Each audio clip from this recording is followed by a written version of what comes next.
आज मैं और विन्नी शाम के 3 बजे कॉलेज गए और वहाँ जाके भी हमारा पूरा फतीता हो पड़ा। तो हेलो दोस्तों, Radhe Radhe, welcome back to my mini vlog. सुबह दीदी लोग तो चले गए थे लाइब्रेरी को और मैं आज भी रूम पर अकेले ही थी। नाश्ता वगैरह करने के बाद मैं नहा धो के जो है सो गई थी। तो फिर दिन में दीदी का कॉल आता है कि आज फीस सबमिट करने की लास्ट डेट है। और ऐसा सुनते ही मैंने फटाफट से दीदी का कॉल काटा, मुँह हाथ धो के लाई और उसके बाद में फटाफट से जो है रेडी हो गई थी। जल्दी से तैयार होकर मैं निकल गई थी कॉलेज को।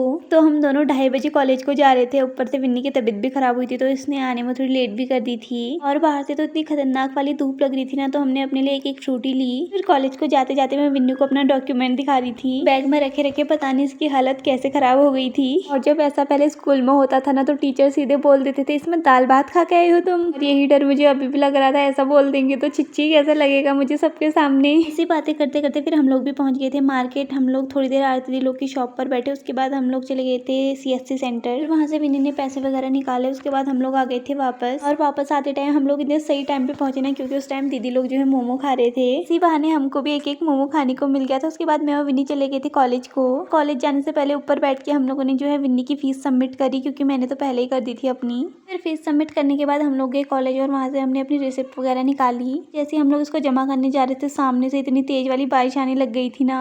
और अभी हम दोनों जो है कॉलेज 3:30 बजे के टाइम पे पहुंचे थे और कॉलेज पूरा खाली हो रखा था। ये सब देख के हमको तो लग ही गया था हमारा खाली फतीता होने वाला है। उसके बाद भी हम लोग जो है कॉलेज को जा रहे थे। हम लोग गए नीचे साइकोलॉजी डिपार्टमेंट में, क्योंकि हमको अपनी फीस की रिसिप्ट सबमिट करनी थी। वहाँ जाके देखा तो वो तो पूरा बंद हुआ था, इसलिए हम लोग थोड़ी देर क्लास में आ गए थे बैठने के लिए। और जैसे ही हम दोनों क्लास में गए वैसे जो है बारिश के छींटे पड़ने लगे थे, इसलिए फिर हम वापस आ गए। और इतना चलते चलते तो हम दोनों इतना थक गए थे ना। एक तो विन्नी की तबीयत वैसी खराब हुई थी, अरे मतलब उसकी तबीयत खराब नहीं हुई थी, उसका पेट खराब हुआ था। हम लोग ज्यादा देर नहीं बैठे, फिर हम लोग फिर से चले गए थे आरती दी लोग की शॉप पर। अभी हम लोग थोड़ी देर बैठे रहे, उसके बाद हम लोग आ गए थे वापस। और फिर वापस आते टाइम विन्नी ने मार्केट से अपने लिए थोड़ी बहुत दवाई वगैरह ली। फिर विन्नी को बाय बोल के मैं भी आ गई थी अपनी रूम को। फिर शाम को जब दीदी लोग भी आ गए थे तो मैंने दीदी से बोला हम लोग कॉलेज गए थे। जाके दीदी ने पूरा बताया कि मैं तो MA वालों की फीस की बात कर रही थी। हाल भी आज मेरा विन्नी का पोपट हो गया। तो आज के लिए इतना ही, अब मिलेंगे कल एक नए मिनी ब्लॉग के साथ। ठीक है।